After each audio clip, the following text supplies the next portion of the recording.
You're listening to Moments in Between, the podcast where we ditch the filters and get real with local entrepreneurs. We're your hosts, Amanda Lombardo and Jeff Mondlock, part-time professionals, but full-time curious, so pour yourself something strong. Coffee or whiskey, no judgment. And kick back and get ready for the unfiltered stories that might just change how you see things. Or at least make you laugh. Thank you all for coming to listen and watch if you're viewing on YouTube or wherever the heck we're posting this. But we are so excited to share our new guest today. And you know, she's someone who's been very inspiring for me as a business owner, as an entrepreneur, also just as kind of like a person who works in the branding space. She's someone who has helped like hugely grow the Central New Jersey group, which we've talked about on past episodes, and she's just a baller ass bitch is kind of the best way to talk about her. But the fact that you're here listening means you saw the promo, you saw that she's going to be on here, and you want to learn about becoming the best person you can be and the best way to maintain it. And she's also taught me a lot about being friends with ChatGPT. So I'm very excited to introduce Kristina from Opalescence Salon here. Kristina, give a little brief intro. I know I kind of nailed it. For sure. I hit it right on the head, right? Yeah, you sure did. I'm Kristina. I am a salon owner, a hairstylist, a educator, a mom, a wife, sister, daughter, friend, all the above. Yeah. All the things. Freaking A. I can't do any of that. I'm trying to be a mom, but it doesn't work. No. So Kristina, I mean, that's a pretty tall schedule you have. I mean, every time I look at your Instagram page, it's awesome because you do this thing where you tell people how fucking busy you are. Yeah, You're like, I hey, do. This is my checklist every day. And yeah. It's pretty cool though because people can like kind of follow along in your life, you know? Yeah. So where did that come from? Where did you kind of come up with the idea to really take people on a journey with you? For me, it's like building that connection, especially on social media and like in the story realm. Like, it gets people like really like locked into you and your life, and they can kind of relate to you a bit more, and just kind of taking them on the journey about your day, your life. I think that's pretty cool. You know, That's awesome. And speaking of the journey, tell us a little bit about kind of what got you started into this journey of the salon industry. It's not, you see businesses left and right kind of closing doors around Somerville, and it's sad, but then you see your business is just like booming. Rolling. Oh my God, thank you. I hope it stays that way.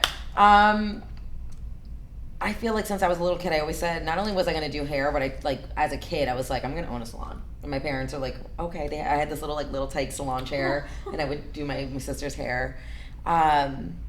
And I started very young in the industry. I was like 17, about to turn 18.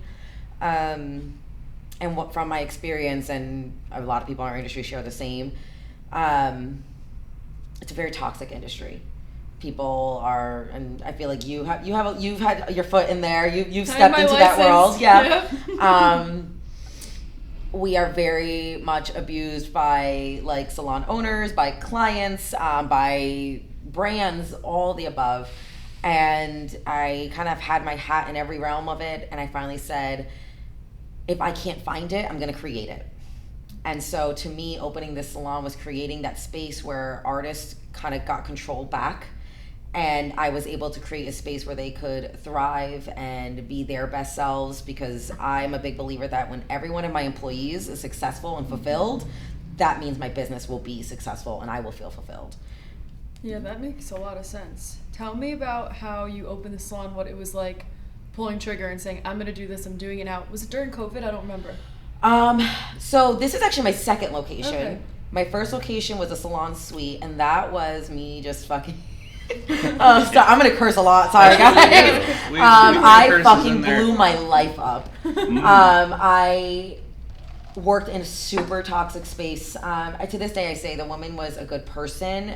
She was not a good businesswoman. And I was so abused and so burnt out. And it was either leave the industry entirely or I had to just go out on my own.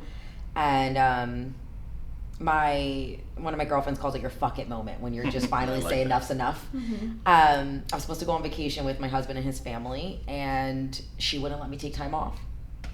She was like, well, someone else is taking that Saturday, so you can't do that. And at first I let it go, because at that point I kind of had like one foot out the door already. And the day came And I was like, no, fuck this. You don't get to have control of my life that way. My husband left that morning, and I went to work, and it clicked in my head. I'm like, why am I not going with him? And I went in that day, and I was like, today's my last day. I'm done. I can't do this anymore. And at that point, I was already building my first location. I was in a small suite. They were new in New Jersey, the Salon Suites. Which one was it? I was up in Cedar Knolls, right outside of Morristown. Okay. I put a deposit down when the building wasn't under construction. It was beams, and I was like, here's my money, reserve my room. When it's done being built, I'm going in, because I just knew there was nothing else left for me in that space. And because I knew I always wanted to open a salon, I was like, I wasn't ready for this. In no capacity was I ready to do this. This is beautiful. But I knew I needed to get out of where the hell I was, and that was my stepping stone. I just couldn't let someone be in control of my life anymore like that. Yeah, I mean, it makes sense, because and a lot of people are in a similar headspace, right, where they're stuck in a job they don't like, and then they need that kind of push, that fuck it moment, right? Yeah. So what would you say to people who are sitting there and they see opportunities like my salon suites is pretty nice, because it lets you get your own little space. Yeah. But what would you say to these people that are sitting there teetering on the edge of maybe I should do it? Trying something new. Yeah. I'm a big believer of just fucking do it. Hell yes. I am also a business and consciousness coach, and a lot of what we talk about is taking risk and taking calculated risk, right? We're not just fucking jumping out there, but when you live in that comfort zone of I'm miserable, but I know this misery, what else do you expect to happen other than get further down that burnout line? At some point you have to take that risk and say, if I want something to change, if my desire is this, I need to take this risk, and I need to take this step to get to that place. Yeah. So you started with the salon suites. That was by yourself. I was by myself there. And then how did you pull the trigger and say, I need more, I want more, I'm ready for more, I'm doing this? My trigger was getting pregnant.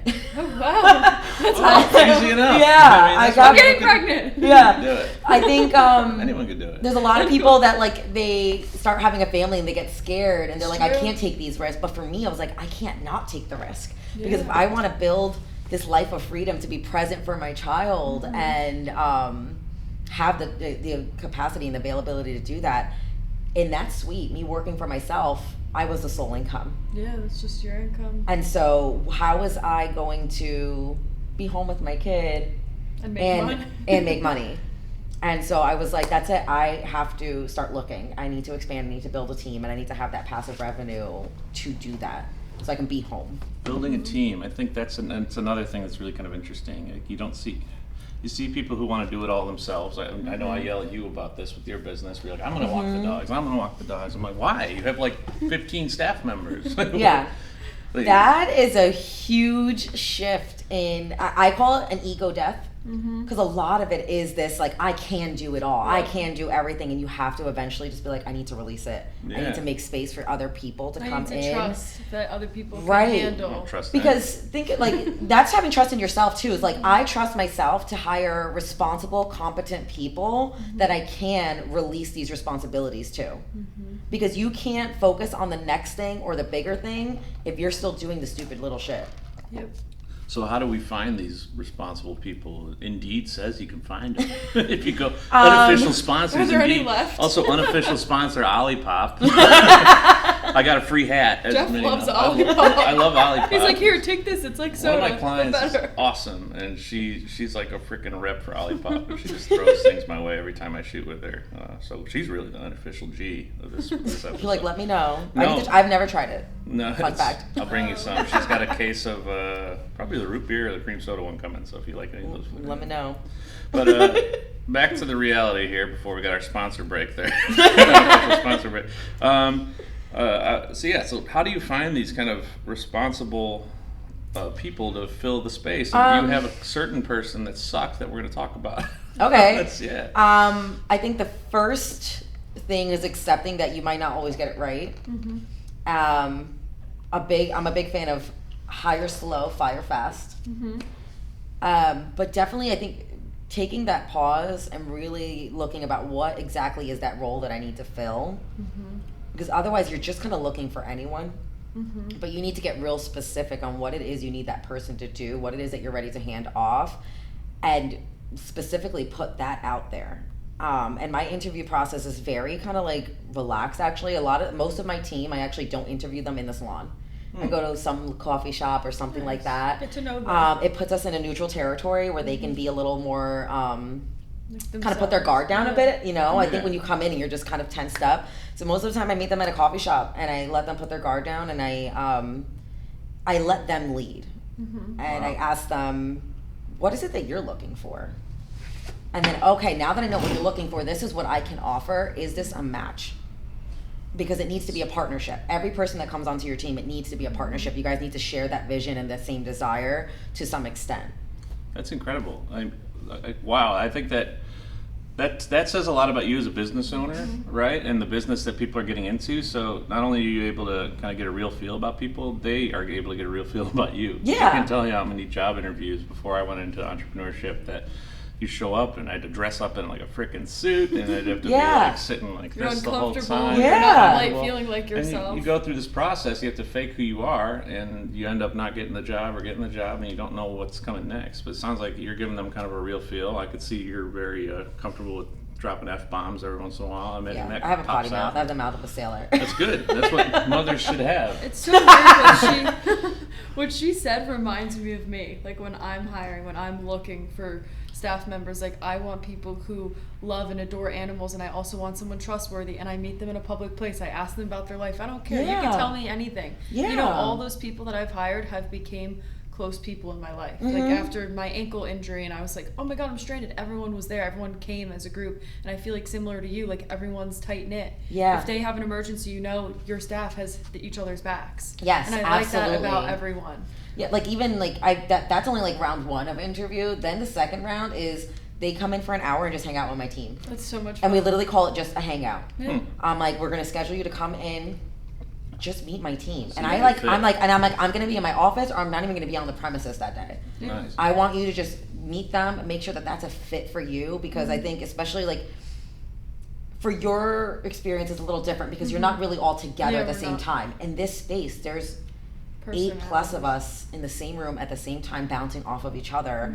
And those personalities really, like, not that I don't want carbon copies of each other. I pride myself on an eclectic team, but they need to mesh. And everyone needs to kind of just like have at least this base level of like friendly with each other, you know? Yeah, and you have to be able to survive in the chaos, right? I've been in here, I've shot with you a couple times when it's just absolute bonkers, you know? I love it. And everyone seems to really fit their place, and they all have different color hair. I think it's fun. You say eclectic, it's really freaking cool. Like, you pick, it's like you wrote them up in a book and they just appeared, like, kind of thing. Like, I mean, well, that's the other side of like finding the people. I'm a big believer in manifestation. I'm such a spiritual woo-woo person. And even when I was looking for here, I spent like a year looking for a space, and I would walk around and I would say out loud, because you have to speak it out to the universe, and I would say, I will find a space in Somerville. My team will find me. The right people will find me. I will have a thriving business. I would say it out loud, and I would say, I'm going to find a space that was already a salon that I can turn over, because I wanted a quick turnover. I'm telling you, I would, like, sometimes I would write it down, like, who is my ideal stylist that's going to work for me? What do they look like? What do they like to do outside of work? I would literally write it all down in a book, or I would speak it out loud. And I feel like I'm like a big manifester. I'm like, that person's just going to walk in here one day. Was this a salon before? It was. Oh, wow. It was. So you got to see, when Kristina's got her eyes on a place and you're the owner of that place, start backing up your bags. Kristina's going to buy this place. She's going for the next business. You got to put it out there on Instagram so they can start preparing that their business is going to freaking shatter below. No, actually, what I would say is, specifically because I also don't like putting negative energy out there, I would say, I wish a salon so much success that they outgrow their space and I'm able to take over. Yes. I like that. Those are the words I would use. I wish a salon so much success that they outgrow their space. All right. I think we can allow that on the podcast. Yeah. How did you come up with the name? Oh, that's another one of my like little spiritual journeys. I love that. When I was ready to open, I basically was like, I did not want it. Maggie Moo? Maggie Moo. We have a dog that's guarding. Hi there. Nice. She's just loudmouth. Maggie. Look at that. Morning. So I did not want the salon to have this like kitschy like. Miss Rue, come here. I didn't want it to be like one of these like salon names like that had something to do with hair. Like there's cut up and dye, or like I didn't want it to be that. That didn't feel like me. I also didn't want it to be my name. That just felt like too much of like the ego around it because I wanted it to be more of a collective space. So I just searched and like I always wanted the word opal in it, and I was like, oh, I like opal, but I didn't want it to just be that, or it had to be more than that. And I was actually going to a spiritual shop down in Peddler's Village because I was like, I need to go talk to the crystals. Yeah. And as I was in there, I went to walk out of the store and this dragonfly just like buzzed past my face. And I was like, huh? So I went back in the store, ended up finding something in there, and then I went home and I'm like, I have to Google dragonflies because something was weird about that, and I kept seeing them everywhere. And I Googled dragonflies, and everything that kept coming up was their iridescent wings, their iridescent wings, their iridescent wings. And I was like, okay, well, I can't name the salon Iridescence. So I looked Sounds up. more like a strip club. Right. So I looked up other versions of that word, and opalescent is another version of iridescent, and it also means a play of colors, which I felt was very on brand for a salon. And then the dragonfly kind of became the symbol. Spiritually, dragonflies symbolize transformation and change. And I cannot think of a better word for what was happening in my life at the time. 100%. So it kind of all just came together. The dragonfly became our logo, and Opalescence became the name. So you got the dragonfly And I tattoo. do. That was my 5 years of owning a business. I went and gifted Nice. myself my little dragonfly That's Very tattoo. so cool. Yeah. What do you feel like sets you apart from like other hair salons? Like I know you network a lot, you know other salons in the area. Yeah. What do you feel like stands out about your place? Because there's a lot. Yeah. I think in this town you could like spit and hit a salon. Yeah. I really wanted to do things differently. I wanted to kind of like evolve what the traditional salon was known to be. Mm-hmm. So we really pride ourselves in being a sustainable and inclusive space. 98% of our waste actually gets recycled and gets shipped out to a third-party company that we partnered with. Awesome. So our hair foil, our color, the actual hair cut off your head, all of that gets shipped out, repurposed. Wow. I've only partnered with sustainable brands, B Corp certified, use recycled packaging, use plant-based ingredients, regenerative farms, net zero plastic waste. Like these were brands that I was like, okay, this is me doing my part. Whereas a lot of salons don't even factor that in. We also are an inclusive space. I've had a lot of clients come to us just because we're treating you as who you are when you walk in that door, and nothing else matters. And everyone, every ethnicity, identity, texture, it's all welcome. We also are an hourly salon, which is very unheard of in our industry. So instead of doing, well, you got a haircut and a highlight and a root touch-up and a thing, and you start stacking it all, and that's a la carte pricing. I sit here and I have my, what I call conscious consultation with you. So we're talking, and I'm not asking you, so Amanda, what do you want to do today? Right? Instead, it's, okay, how do you want to feel about your hair? And actually, your wife is the best example of this. She's showing me inspo pictures of blondes. And I sat there and I asked her, how do you want to feel about your hair? And she said, I've never been asked that question. It's 90% of clients tell me that. And I said, okay, well, let's think about it. And she goes, well, I guess confident. I said, great. Does blonde make you feel confident? She said, no. So we're not doing blonde today. So I really think like sitting here and having this conscious consultation with our clients and really going more in depth of how do they want to feel, what's their maintenance like, what are all these things, and then sitting there and going, okay, for your head of hair and for us to work together, this is the amount of time I would need to achieve your desired goal, and this is how much I charge per hour based on my expertise and experience. Yes, you're very upfront. It's very comforting, transparent. transparent. It's very transparent, and it's very much this relationship that's happening, and not just sit down, let me slap some color on you. And your staff as well do the same color. Yes, everyone on my team is. We have trainings on this where That's we sit there, amazing. and then we use each other as models, and we sit there, and I'm like, okay, I'm gonna go through as if you were a new client that just walked in here. I love that. Yeah. It's that hands-on experience that you don't really get in a lot of businesses or salons, certainly, right? You don't see that anywhere. No. Yeah. And when it's your first time walking into a salon, we all have anxiety. We're Oh like, my God, what if they right? cut off too much? We all have PTSD from someone Right. who cut off too much. I'm in the hair industry. I don't actively work, but I walk in a salon, I'm like, just cut an inch. And then they're like, that's it. I'm like, just cut an inch, half an inch. Like, but like knowing that I could sit down and talk to you, like that's that client relationship where, and you have staff who do the same thing, and everyone's just comfortable and feels comfortable walking in that door and knowing they could be who they are. Yeah. That's beautiful. Thank you. How do you keep everyone like motivated? Like all your stuff. How do you said you do trainings? We do. So I actually hate the word motivation. I always say motivation is fleeting. Yeah. Right? Like What's a better word? I would keep say everyone on the same page. keeping people excited, inspired. So we do monthly in-salon education that's like mostly technical skill. Nice. And it's a way of us kind of checking in and going back to whether it's basics, advanced, whatever. Sometimes we have someone else in the salon teach it instead of just me. That's awesome. So we learn from each other. I'm like, oh, you're really good at this. You specialize in this. I would love for you to teach us that. And kind of involving them in it too. But we also do monthly one-on-ones with my team where they get 30 minutes of my undivided attention. So cool. And it's not, here's the numbers you did last month, let's get higher next month. That's not fucking motivating to anyone. No one wants to see that. So instead I sit there and I go, what do you want? What are your goals for your work and personal life? Because they all intertwine, you know, they feed each other. And we really get down to like, what are your most desired feelings? What are your least desired feelings?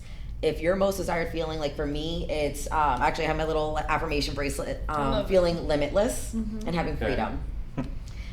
Those are my two most desired feelings. And so for me, being limitless means that I have the capacity to do whatever the fuck I want to do. Having freedom means I get to come and go for my business. I have financial freedom, meaning that I have passive revenue constantly coming in. I'm able to support the lifestyle I have. Those are my goals. So then, or that's my most desired feeling. So then I build the goals based off of those feelings. And for me, checking out my team like that, we sit down and I say, okay, what does that look like for you? How can we reflect that behind the chair for you? How do we build your career to support that? Amazing. So I think that's important. It's definitely important, and you're basically right now you're drawing out an outline that people can take. It's like just take a step back. Here's our plan of action. And then now the steps are yours to take.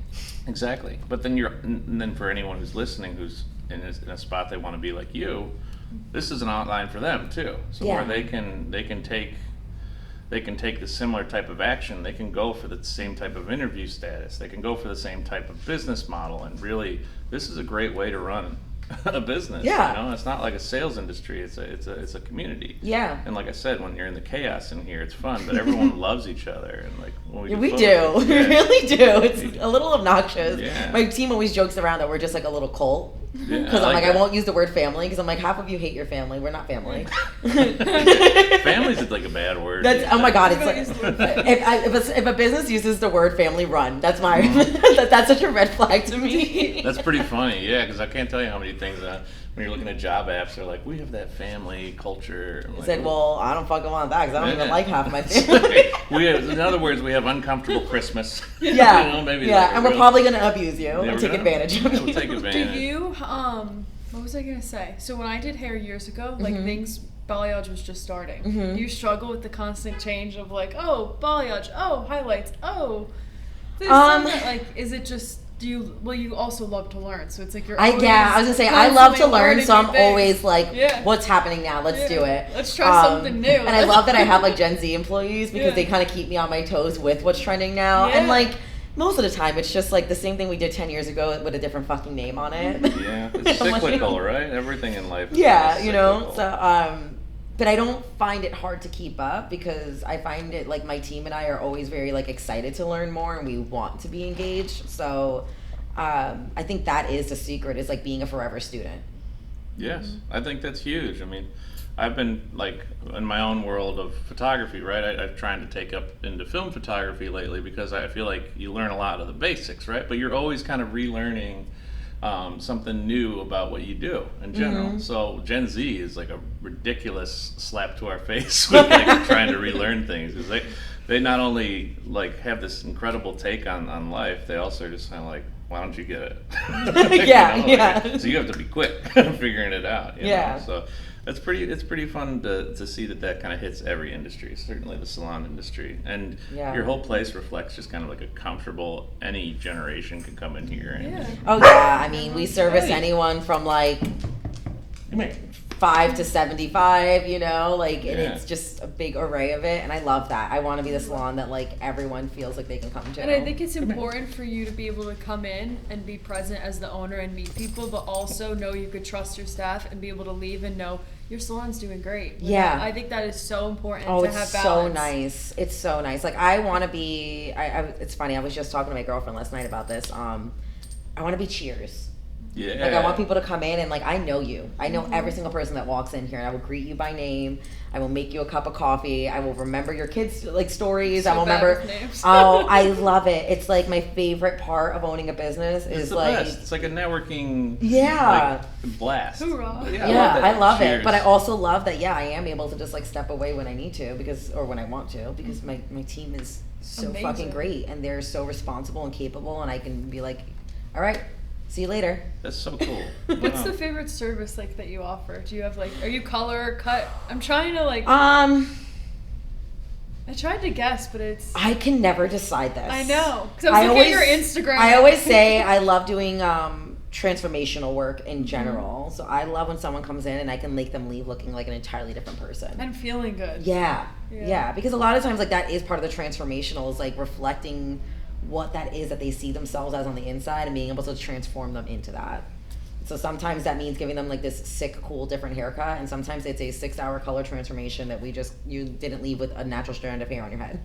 It's incredible, and I get to see the other side of it, right? My wife comes here, and she our whole relationship, she's hated having to get her hair done until like she started coming here. I love her. And she walks out like feeling like she had a therapy session, but also feeling like you can see a confidence when she comes in, like, stop, I love that. In their hair. and it's tough, you know, it's tough to be confident these days. And she's a small business owner, so it's a very ups and downs with business, and but it's nice to know that there's a place like this that can tie in and be that transformation for somebody, you know. Transformation is a great word for it. Like, I love that. And how does it feel to be that part of someone's life, to be able to give them that confidence? What does that mean to you? That is such an honor to me, that people can like trust me and put their guard down for me. Like, we're one of the few industries where we touch people for a living. Like, you don't walk up to someone and be like, hey, you know, how are you? Maybe we should. Start petting people. And so I always say, like, I'm so grateful that people allow me to like have that trust in me and allow me to be that person for them. And I feel like that is the key to staying present and successful in your business, is to remember that like you should be grateful for every single person that allows you to touch them and sits in your chair. Yeah. It's so true. Yeah. Do you ever feel like, sorry. Well, you go ahead. When you're like doing a consult with someone and you feel like it's not a good fit, how do you has that ever happened before? It has. And what I've gotten really good at is saying no. That's awesome. But never just no. Yeah. It's no, and here's who I think would be a better fit for what you're looking for. Because our industry for a long time was very much like you needed to be a jack of all trades. You took everyone that walked in, you needed to know everything, but it also meant you probably weren't fucking good at it all. You don't want to just lie. Right. Like, fake it till you make it is not my game. No. I'm a big believer in like, have basic knowledge of everything, because that comes with foundational skill, but then specialize and be really fucking good at something. And if someone comes in and we have this consultation, I'm like, you know what? I don't think I'm the best fit to do this for you, but I have a list of referrals, whether it's on my team or not, and here's who I think would be a better fit for what you're looking for. And owning that. Owning and say, like, because I think I'd rather, first of all, I think 90% of the time someone's like, thank you for being honest with me. But also on the other end, if they're upset, I'd rather you be pissed off because I said no to you than pissed off because I did a fucking shitty job. It's so true. Like, it's the respect. Like, they respect you Yeah. more because you didn't Trust. just reject them. It's like, I have your back no matter what. Yeah. And you've done a good job of kind of casting a wide net of skill sets in your staff, Yeah. right? So you're able to send someone to your own business still. Yeah. You know, you're yeah. not like having or even like as I've grown and like my rates have gone up or I've stepped back with my hours, I'm able to be like fully confident and there's someone on my team that can take care of you if you want to choose to continue working with us and stay here. How do you keep the staff, like, this is a weird question, but the staff all has different rates. Who decides that? Is it you, and do they get on It's a like, partnership. oh, am I not worth this much? It's a partnership. So most of the time in salons, people actually like lowball themselves. I have a base hourly that my salon needs to charge because that's our overhead and our coverage. And then from there, I always say sky's the limit. I usually work off of 2 formulas. There is the demand aspect of it. And then the demand aspect, the skill aspect. And then I sit there and go, well, how much do you want to make per year? Let's break down that formula. I literally have a formula, a math formula that we do to come up with what that number breaks down to per hour. Does your experience and your demand match that? Yeah. And if it doesn't, let's find something in the middle until you can get there. And then I check in with them and I say, hey, are you still feeling good about that? Yeah, so it kind of shifts, like, right? It's like someone may be like, okay, maybe I've been charging too low. I notice I got a high demand. I'd rather take in a little less clients.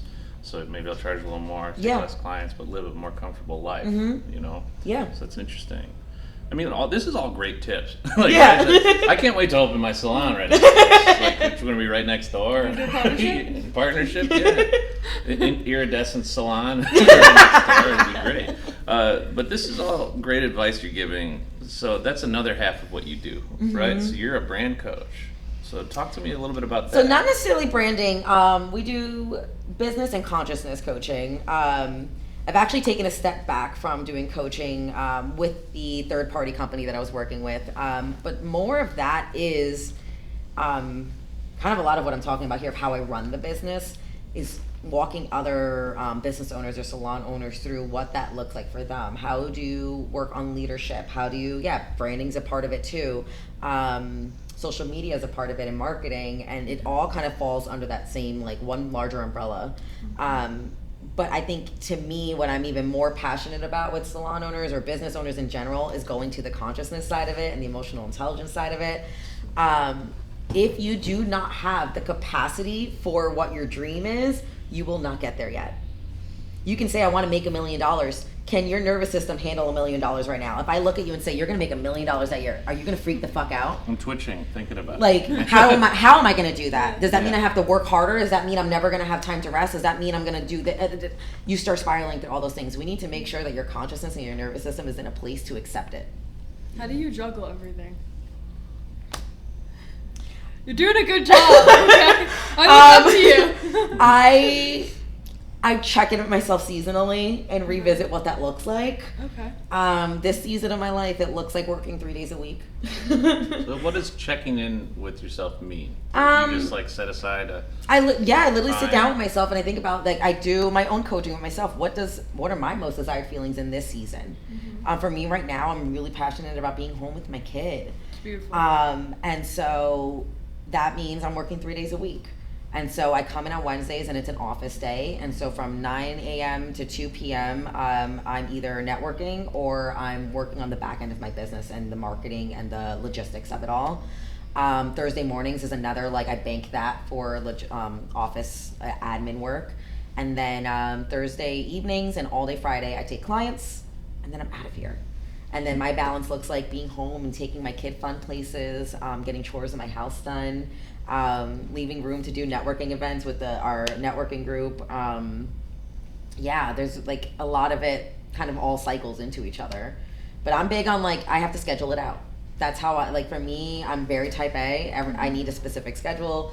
I have to-do lists, and that's how I'm able to, like, manage it all in my brain. What do you use to keep yourself organized? This is not an ad. They should pay me at this point for how many times to talk about it. I use Motion. Okay. Motion calendar is my favorite thing. It's literally like an AI integrated calendar.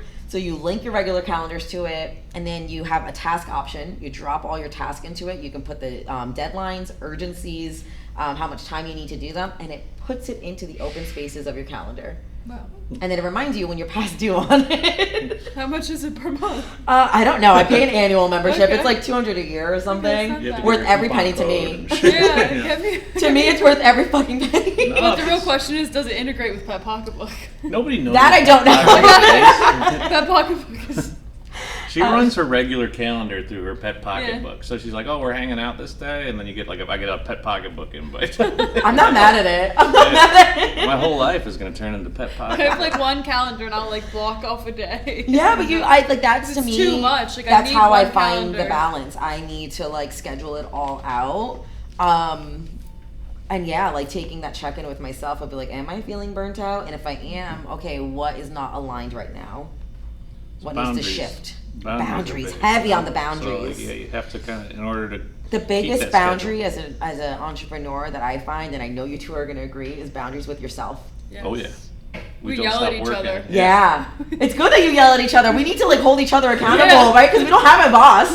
Someone else needs to come and remind me, hey, didn't you say you're not working today? I know you talked about your wife is really good at reminding you Mondays She'll for slap off. me. Yeah. Yeah. And everybody's starting to learn. It took a while. I was just talking to Yeah, it somebody took me a yesterday about long this. time, especially once I built my team and being like, oh, I need to be available for my team. First, it was like being available for clients. Then it was being available for my team. And now I'm at a point where I'm like, no, these are my working hours. I'm not available beyond that. A big shift that helped me was saying thank you for your patience instead of I'm sorry I wasn't available. That's a big one. I actually started doing that too, and it feels nice because not only is it like it comes I'm off still nice, respecting you that I didn't but get I back to also you know right deep away. down I'm giving them a fuck you. No, I'm just kidding. You kind of are though, No, because the thing is I'm not available to you 24/7. Yeah. Period. It's better than what the South does, which is bless your heart kind of. No, that one's me. Thank you for your patience. To me, is truly like It really coming is. from a You mean respectful like place. you're Yeah. trying Like, to. thank you for being patient and waiting for me to answer. I wasn't available because that is a boundary I have, and I'm respecting my own boundary by not answering you right away. Yeah, we all need to start or stop apologizing, you know. And you got a nice guest here. Yeah. Maggie Rue hasn't appeared on a podcast episode yet. So you're the first Maggie. This is Rue our mascot. appearance. Yeah, unless she was on the first episode, I can't remember. We didn't even do video for that one. No. So, but yeah. So all of this being said, you're like, I do this, I do this, I do this. I run social media and I help people. What else can I throw in the mix? I do this networking group. I'll do a fucking podcast of my own too. Oh. So yeah, and you host events. But talk about your podcast, the Yappy Hour. So it's called Yappy Hour. It's me and two of my girlfriends, and it's literally us yapping. My one girlfriend, we've been friends since we were 7 years old. Oh. It's our 25th anniversary this year together. Oh. I know. And then one of her friends that I was introduced with, and we just clicked instantly. Her name is Jackie. It's literally the three of us just kind of clocking in. We start with like our yap of the week of something that happened or something that caught our attention, and we just talk about any and everything. It's beautiful. And it's just kind of like a for fun thing. That's one of those where I'm It's like, like that's that. like fills my cup. You know, it's one of those things where I'm like, I just do this for fucking shits and gigs. Yeah, it's hard to take the time to do that. I've been talking about doing this podcast for a long time. Yeah, ours was like a year in the work, and I think you guys were about the same, right? And she just eventually was like, hey, I'm coming over. I'm like, okay. And all of a sudden she's like, okay, get your fucking recording stuff out. Yeah. So, Set the whip. Yeah, Let's go. we ended up doing like you know, our lives are very different. I'm the only one of the three of us that is a mom, and so like my schedule and being a business owner, and so we said, why do we keep trying to force it to be in person? We can just do virtual. Yeah. Hop Smart. on Riverside and record, and then Riverside's good stuff. do an evening recording, and that way we kind of took the pressure off trying to make it this like intense thing. It's that this is really supposed to be for fun, and let's keep it fun. Yeah. Until sponsor dollars come in. Then I it makes mean, them that'll be a whole fun. different story then. Yeah. As a woman in business, how do you, like, what kind of advice would you give to another woman that's just starting out or in business or struggling? Own your fucking shit.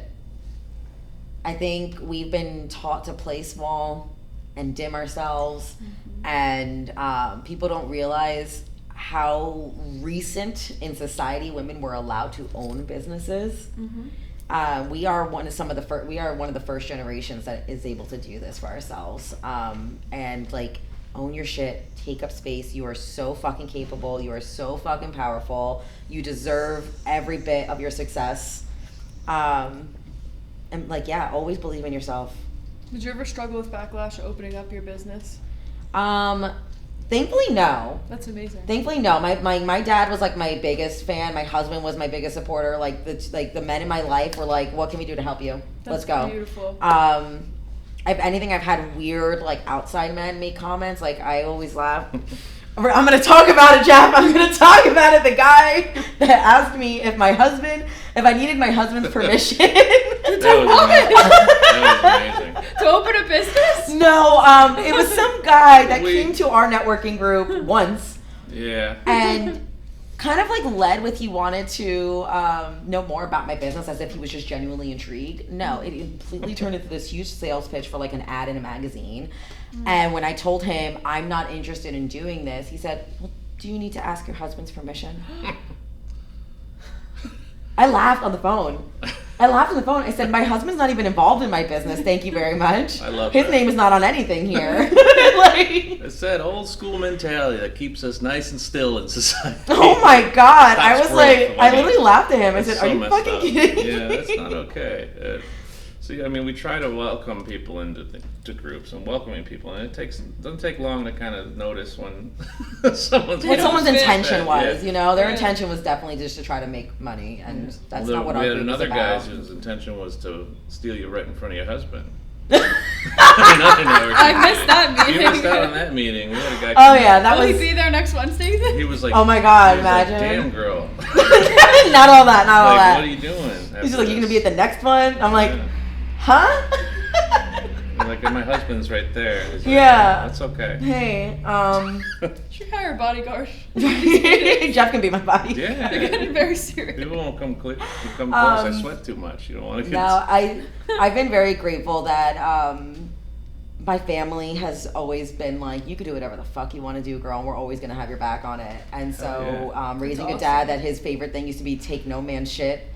Like, Beautiful. he's like, I'm raising strong girls.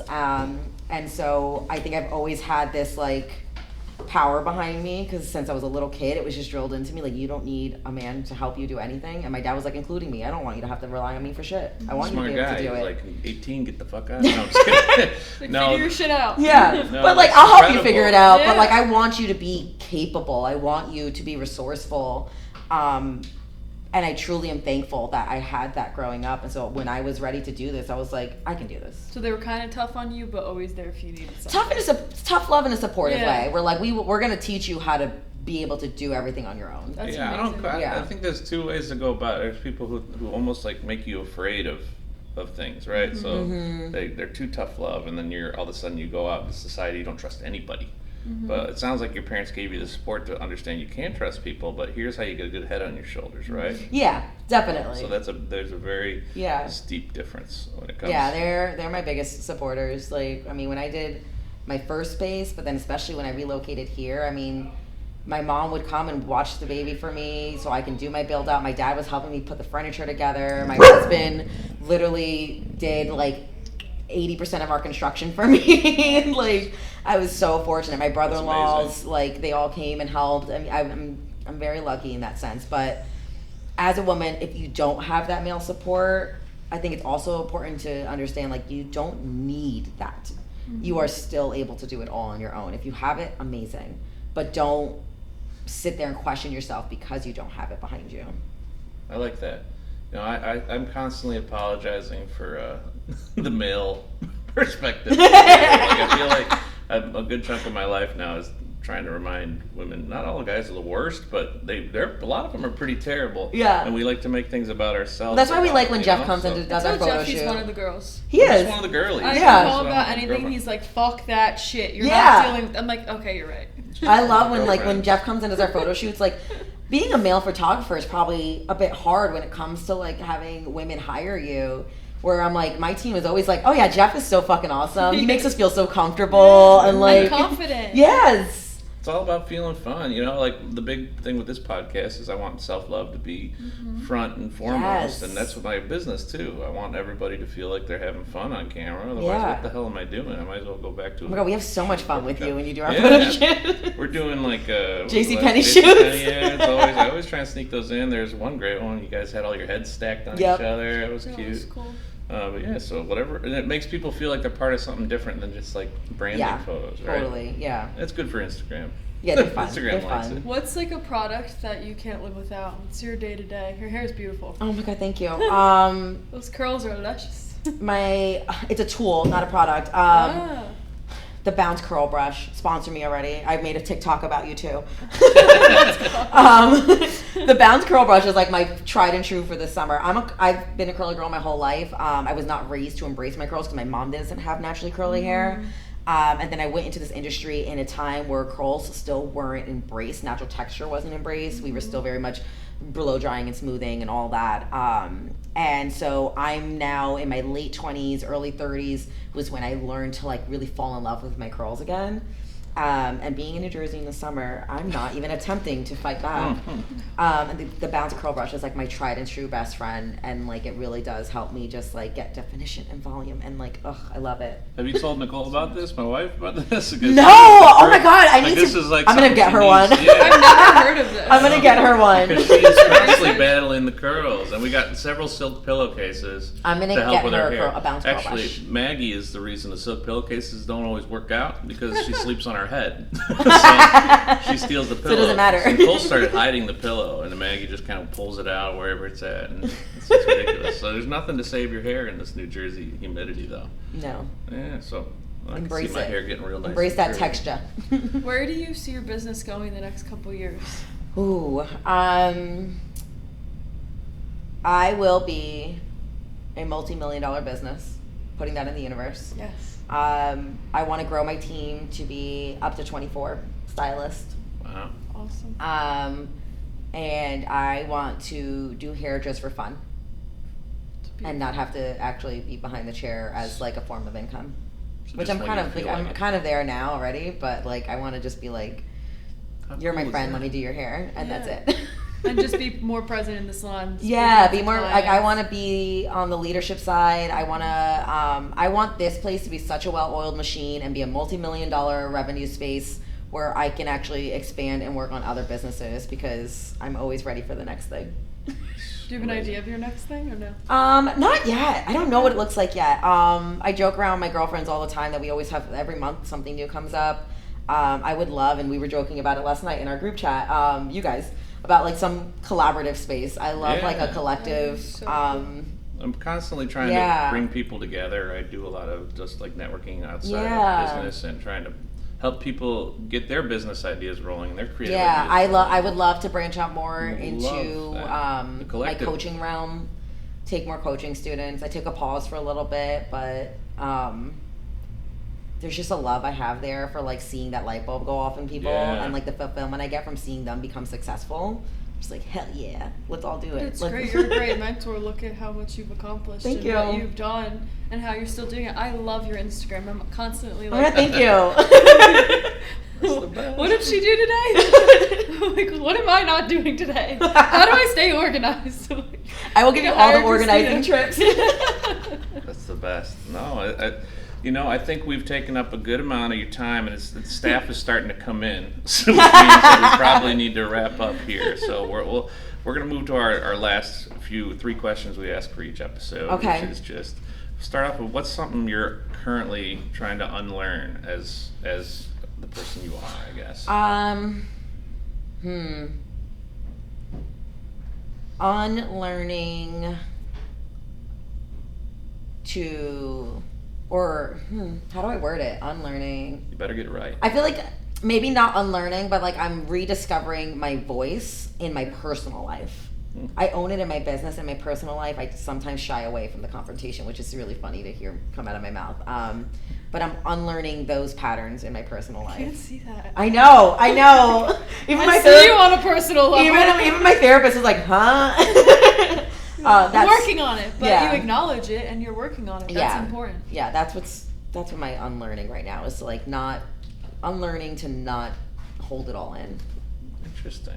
Let it all out. Yeah. That's what podcasts are for. Yeah. Let everybody know. All right. You want to ask us? Cats or dogs? Yeah. Dogs. Okay. Dogs. I have my baby dog at home. I'm also a dog mom. Add that in there. Yeah, of course. That's gonna be the title. She's a big dog mom. No, I think I'm a big dog guy myself. And then, what's one takeaway from everything we've said that you want someone who's listening and interested in going, and maybe it doesn't have to be salon industry, just interested in taking grab of their life? What's one takeaway you want to give them? You have limitless potential. You just need to tap into it. Gave me the chills. Yeah. I think the AC kicked on. That's incredible. You have limitless potential, and the only thing stopping us is Ourselves. Yourself. Yeah. Get out of your own fucking way. Hell yes. All right. Well, thank you so much. Thank you guys for letting us come hang out. I think we make this our new studio space. It's so comfortable. You're always welcome to hang out here. This little space right here. We just got a little privacy partition. We'll put it up for you guys. Perfect. Nice. We'll be in the curtain. window doing weird shit to get people in. Yeah. Awesome. Well, thank you so much. Thank you guys. Thanks, Maggie, for being my little support dog here. Maggie's very helpful. She actually didn't bark when Melissa came in at all. So that was She knows Melissa. Yeah. So.